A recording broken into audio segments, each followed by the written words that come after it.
कानी बहू। किशोरी लाल जी के बेटे राघव की शादी की बात जगह जगह चल रही थी, लेकिन किशोरी लाल जी को कोई लड़की पसंद ही नहीं आती थी। और उसकी एक ही वजह थी, किशोरी लाल जी का लालची होना। उनको लड़की वालों से मोटा दहेज चाहिए था और इसी चक्कर में एक दिन वो एक बहुत पैसे वाले के घर अपने बेटे का रिश्ता लेकर पहुंचे। उस आदमी का नाम था ओम प्रकाश। देखिए किशोरी लाल जी, मेरी एक ही बेटी है और मेरी सारी संपत्ति जायदाद सब कुछ मेरी बेटी नैना का ही है। पापा, नाम से लगता है बहुत खूबसूरत होगी। कितना अच्छा नाम है ना, नैना।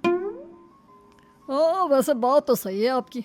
अब इतना पैसा है, ज़मीन जायदाद है, इकलौती बेटी, आप भी क्या करेंगे?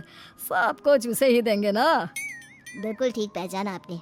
बस बेटी की शादी और सारी जायदाद उसके नाम।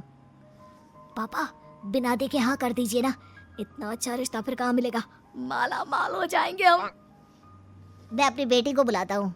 अरे नहीं नहीं नहीं नहीं, आपकी बेटी का नाम नैना है, सुनकर ही लगता है बहुत सुंदर होगी। रहने दीजिए अंकल, मैं तो आपकी बेटी के नाम से ही इतना खुश हो गया हूँ कि उसे बिना देखे शादी करने को तैयार हूँ। अब तो मैं उसका चेहरा सीधे शादी के बाद ही देखूंगा। और इस तरह राघव नैना का चेहरा नहीं देखता और उससे शादी कर लेता है। शादी के बाद अपनी सुहाग रात पर जब राघव नैना का घूंघट उठाकर देखता है तो नैना की आंखें बंद थी। कितने खूबसूरत हो तुम नैना, जरा अपनी आंखें खोलकर मेरी तरफ देखो तो सही। नहीं, मुझे शर्म आती है। अरे, मैंने तुम्हें शादी से पहले भी नहीं देखा, और अब अगर तुम आंखें खोलकर मुझे देखोगी भी नहीं तो मुझे अच्छा कैसे लगेगा? इससे पहले कि नैना अपनी आंखें खोलकर राघव की तरफ देखती, अचानक से लाइट चली गई और राघव नैना को पूरी तरह से देख भी नहीं पाया। अगली सुबह नैना राघव के लिए नाश्ता बनाकर लेकर आई। अरे ये क्या, आधा पराठा सेका हुआ है और आधा बिल्कुल कच्चा। ये तुमने क्या किया नैना? बहू, तुमने क्या आधा पराठा तवे से नीचे लटका कर रखा था, जो आधा सेका है और आधा कच्चा? मुझे जितना दिखेगा उतना ही तो सीखूंगी ना पापा जी। जहाँ जहाँ मुझे नजर आ रहा था वहाँ मैंने सीख लिया, जहाँ जहाँ नहीं दिखा वहाँ कच्चा रह गया होगा। इसका क्या मतलब है? ये कैसा मजाक कर रही है तुम? अरे बहू, तुमने इतना लंबा घूंघट क्यों लगाया हुआ है? देखो, हमारे घर में बहुओं को बेटी की तरह रखा जाता है, और फिर तुम तो इतना सारा माल लेकर आई हो। देखो, ये घूंघट डाल कर रखने की कोई ज़रूरत नहीं है। हाँ नैना, पापा जी ठीक कह रहे हैं, तुम तो आराम से रहो, अपना ही घर समझो। नैना अचानक से अपना घूंघट उठा लेती है। अरे ये क्या पापा, नैना की तो एक आंख फूटी हुई है। नाम से नैना, लेकिन ये तो कानी बहू निकली। मेरे साथ धोखा हुआ है, धोखा। बिना दिखाए अपनी कानी लड़की मेरे संग ब्याह दी। मुझे कानी बीवी नहीं चाहिए। मुझे अभी ओम प्रकाश जी से बात करनी पड़ेगी। आखिर उन्होंने मेरे साथ ऐसा किया क्यों? अरे, आप लोगों ने ही तो पापा से कहा था कि आप लोग शादी से पहले मुझे देखना नहीं चाहते। अब मेरे पापा पर क्यों इल्जाम लगा रहे हैं? अरे लेकिन उन्हें बताना तो चाहिए था ना कि तुम कानी हो, एक आंख से तुम्हें दिखाई नहीं देता। किशोरी लाल और राघव नाराज होकर ओम प्रकाश को अपने घर बुलाते हैं। पापा जी, ये आपने क्या किया? शादी से पहले बताया क्यों नहीं कि नैना की आंखों में परेशानी है? अरे, आप ही ने तो लड़की देखने से मना कर दिया था। और लेकिन आप बता तो सकते थे। आपको तो हमारी बेटी की प्रॉपर्टी चाहिए थी, वो भी पूरी की पूरी। अब क्या हुआ अगर उसे आधा दिखाई देता है? प्रॉपर्टी तो आपको पूरी मिल गई ना। और ये क्या बात हुई?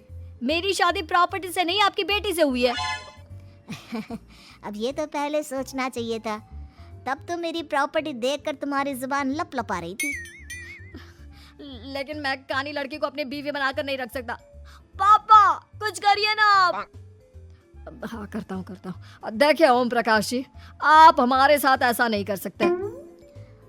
और तुम देखो, अगर तुमने मेरी बेटी से शादी तोड़ी ना, तो जो भी प्रॉपर्टी मैंने तुम्हें दी है वो तो पूरी की पूरी वापस ले ही लूंगा, और आधी प्रॉपर्टी तुम्हारी भी लूंगा। अरे, मेरी आधी प्रॉपर्टी भला क्यों लेंगे आप? इसलिए क्योंकि मेरी बेटी को आधा नजर आता है और उसकी नजर अभी तक तुम्हारी आधी जायदाद पर ही पड़ी है। अब तुम उसे घर से निकालोगे तो कुछ तो लेकर जाएगी ना। और अगर हम आपकी बेटी को अपने घर की बहू बनाकर रखे तो? तो तुम्हारी पूरी प्रॉपर्टी तुम्हारी ही रहेगी, और जो मैंने तुम्हें दिया है ना उसमें से बस मैं आधा लेकर जाऊंगा। अरे लेकिन अब आप अपनी दी हुई प्रॉपर्टी में से आधी वापस क्यों लेकर जाएंगे? अगर मैं आपकी बेटी को अपनी पत्नी बनाकर रखने को तैयार हूँ तो। इसलिए ताकि भविष्य में अगर तुम मेरी बेटी को धोखा दो तो उसके पास कुछ तो रहे जो पति का हो। वैसे मेरे पास तो बहुत कुछ है, लेकिन अपने पति की कोई निशानी तो उसके पास होनी चाहिए ना। अब अगर तुमने मेरी बेटी को कहानी कहा तो तुम्हें प्रॉपर्टी भी कहानी ही मिलेगी, पूरी नहीं। जमाए राजा। किशोरी लाल और राघव समझ चुके थे कि वो बुरी तरह फंस चुके हैं और अब उनके पास वहां से निकलने का कोई चारा नहीं है। अब समझ में आया ना, लालच बुरी बला होती है। एक तो तुम्हें प्रॉपर्टी मिली, ऊपर से बीवी मिली, उसमें तुम्हें नखरे भी दिखाने हैं। आए बड़े, चुपचाप बैठो तुम। कुछ दिनों के बाद नैना राघव की कार लेकर बाजार घूमने निकलती है और जब कार लेकर वापस आती है, ये क्या? एक तरफ से मेरी गाड़ी पूरी खराब हो चुकी है। लगता है तुमने मेरी गाड़ी को किसी दूसरी गाड़ी के साथ एक्सीडेंट किया है। अरे अरे, कितना बड़ा नुकसान कर दिया तुमने बहू। वो क्या है ना पापा जी, मुझे एक आंख से दिखाई नहीं दे रहा था, सामने से गाड़ी आ रही थी। मुझे तो सिर्फ आधा ही दिखाई दिया और वो गाड़ी मेरी कार से रगड़ते हुए निकल गई। अब मैं क्या करूं बताओ? आप इसे ठीक कराने के पैसे कौन देगा? तुम्हारे पापा। तुमने मुझसे इस तरह से बात की? अभी रुको। नैना राघव की शिकायत ओम प्रकाश को कर देती है।